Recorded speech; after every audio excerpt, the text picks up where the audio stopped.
we tend to naturally gravitate to people that we have stuff in common with, and so people are going to naturally gravitate to you if they're kind of like you.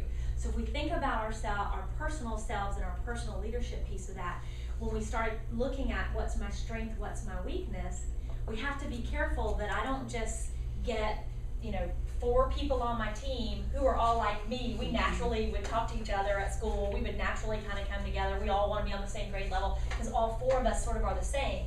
I need to be sure that when I'm creating my team that I'm going to be leading, that, I get somebody who naturally flows to me, but that I also come over here and I'm like, oh God, Susan's always bringing up that stuff I never think of, right? But so I need her on my team. So as a leader, I need to be thinking, okay, I'm outsourcing my weaknesses. I got to get her on the team because she always says, we really need to take these kids off property. We were just talking about field trips out in the hallway, and I was like, a field trip? Okay, sure, somebody plan it, I don't want to be a part of that, And Susan she's like, we got to go. We got to see things. We got to get this, the kids need a real experience, So I would need her to be on my team to bring that element in as one of my weaknesses. So when you think about the law of magnetism, am I satisfied with the caliber of people who report to me? 2 things come to mind. One is, you might need to hang with a better class of losers, right? So step it up a bit, get some more people in there with you, right? Because they say this about money, but I think it's true about a lot of things. You are the sum total of the 5 people you spend the most time with financially.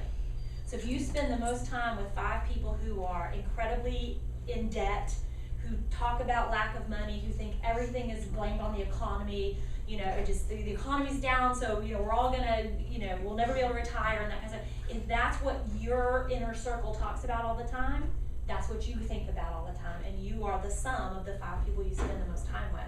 So financially is where the study has been done, but I think it's probably true all the way around. If you surround yourself with negative Nellies, you're gonna be a negative Nellie. We quit the people. We don't quit the mission. We don't quit the school itself. We don't quit the chair or the office. There are teachers who teach in environments that you think, oh my gosh, there's paint falling off the walls and the chairs can't, stay together and the kids are so needy, yet they love it. Why do they love it there? Because of the people, yeah. So people are either going to stay with you or they're going to leave you, okay? And not always do they leave mad-like. Some people just grow out. We want people, we want to grow them up, then we want to send them on to make growth in others as well. But just know that as you're working on the person inside of you, people don't leave the surrounding, they leave the people. So if people are quitting, if they're leaving you, you got to say, oh man, is this me or what's going on here? So to look at ourselves and develop ourselves up in leadership in that way. I want to say real quickly though about this leaving you, that there is a responsibility that we have as leaders to grow up other leaders. And when you're growing other leaders, what do you want them to do? You want them to leave you, right? So I don't want anybody to walk out with the misconception that, oh my God, I'm stuck as a personal leader because everybody's leaving me, because that may not be the case at all. It may be that you provided a growth opportunity for people, you brought them along and they learned from your leadership, you've turned them into leaders, and now it's just time for them to go out and to do more. Which brings up a couple of the other laws that are in this 21 laws of leadership, and that is there's a law of addition, there's a law of multiplication. The law of addition is about, a leader develops followers, and that's addition. You're a follower, you're a follower, and you're a follower, okay? And you're my sphere of influence, these are the people I'm impacting. But if I'm a leader who develops leaders, this is multiplication, because now if I develop you, and you develop Carmen and Megan, then suddenly I've touched 1, 2, 3, 4. Do you see how it's beginning to multiply rather than to add? And she touches 3, and she touches 3, everybody that I get to. So we want to go after that multiplication effect of those laws rather than just getting a bunch of followers. Because followers are fun, and they're easy. Here's the other thing to know is that it's hard to lead leaders. Because what are leaders all trying to do? Lead. Yeah, let's go in this direction. I'm going in that direction, Oh my gosh, herd some cats here, because they all want to be out there doing that thing. But we all need somebody ahead of us to help us, to mentor us, to bring us along. So you look at who am I mentoring, helping, and bringing along? Who is my mentor? That's not right here, but I think it fits here to say, as my personal growth plan is developing, I want to be sure that I have a mentor, somebody who's going to be investing into me, who's going to be helping me to continue to grow. Somebody's a little bit further on the scale than I am. Brings up a really good point, which is you got to know you. And this we started with yesterday. You got to get a clear picture. Who in the world am I? Who am I? What do I stand for? What do I believe in? Where are my lines? Not to say we don't course correct or draw different lines, whatever, but if you don't have some sense of where you are, then you're everywhere and nowhere all at the same time, you know? And I think some of that is experience too. Like I would not probably verbalize as much to this person again if they came to me with one of those problems, knowing that she threw me under the bus the last time. Now I would just, I would be a little bit more tight-lipped and say, that's an issue. Just more tight-lipped and not verbalize my solution or whatever it is on it first. Yeah. Right. And yesterday, didn't we talk about old leadership was you keep everybody out there. New leadership is we're all this big fat team, but in that situation you have possibility to be burned, and so you've made a big fat growth step. Yeah, definitely. The way to build the trust is to openly communicate the vision and the values. Okay? And remember we talked about yesterday, the vision statement is a short thing, it's something everybody can say. And the reason we have to continually communicate our vision and continually communicate our values is because your cup that holds vision and values, they leak.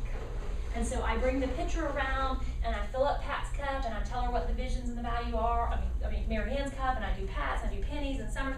And by the time I make it all the way around the room here, she sloshed some of it out, some of that's leaking out the bottom. She's gotten off task with what the vision and what the value of our organization are. So I, as the leader, have to come back and give you some more vision and values. So as the leader, whether it's in your class, your school, your district, your life, your church, wherever it is, you have to keep saying that and communicating and expressing the vision and the value to people.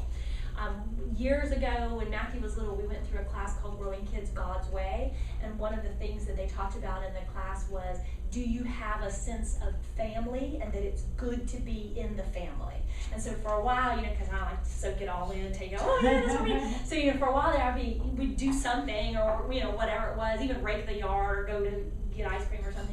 I was like, it is good to be a Godbold, isn't it? This the Rhett Godbold family is because there's two Godbold families. But anyway, I'm like, it's good to be a Rhett Godbold family. They're like, oh my God, are you crazy lady?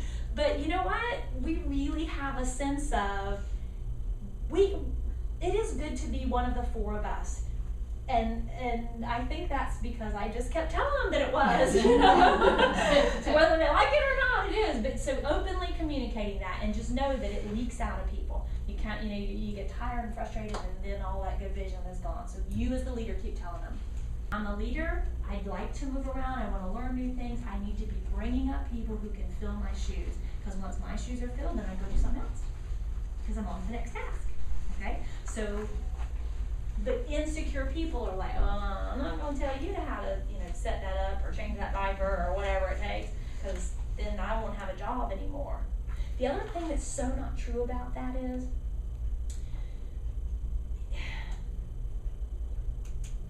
how do you feel about people who are like that? It's a competition. Yeah. And how do you feel about that? Is that healthy competition? You like that? No. It puts those of us who they won't tell how to do it, or they won't give us the key to the closet so we can go get the toilet paper ourselves, it's frustrating and it stops you in your tracks. So when you look at yourself as a leader, is there something you're holding on to, that doesn't need to be held on to? I can give you a position of leadership, but you have to earn the permission to lead. So I can say, Summer is our head of school. She's named that. I gave her that position. But now she's got to go in there and earn the permission from all of those people in the school to lead them. Okay? Another thing with loaning influence. I can give you an opportunity, but you have to make the best of it.